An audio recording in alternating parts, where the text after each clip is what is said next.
मुंबईमध्ये नवाब मलिकांमुळे महायुतीमध्ये वादाची शक्यता आहे। रवींद्र चव्हाण यांनी मुंबईमध्ये महायुती एकत्र लढणार असल्याची घोषणा केली। मात्र मलिकांमुळे भाजपनं राष्ट्रवादीला विरोध केलाय।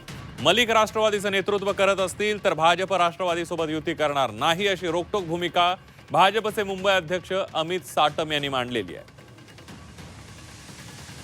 राष्ट्रवादी काँग्रेस पार्टीचं नेतृत्व हे नवाब मलिकांकडे असेल तर नवाब मलिकांच्या नेतृत्वाखालील राष्ट्रवादी काँग्रेस पार्टीबरोबर आम्ही कोणत्याही प्रकारची युती करणार नाही।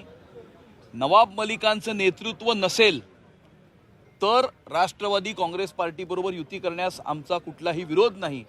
परंतु नवाब मलिकांचं नेतृत्व हे भारतीय जनता पार्टीला कदापि मान्य नाही। महायुती म्हणून आम्ही सगळे एकत्र लढलं पाहिजे असं सांगितलंय।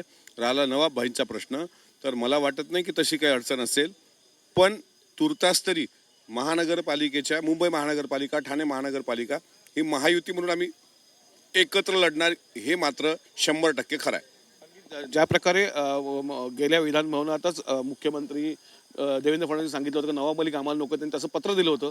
आता ह्या निवडणुकीलाही तसा रोग समोर येतो। नाही, अजून तसं काही स्पष्ट झालं आहे असं मला वाटत नाही। आणि राहिला हे जरी अडचण असेल तरी ते वरच्या पातळीवर नक्की सोडवल्या जाणार। नवाब मलिकांच्या नेतृत्वात राष्ट्रवादी जर लढणार असेल तर राष्ट्रवादी बरोबर भारतीय जनता पार्टी कदापि जाणार नाही।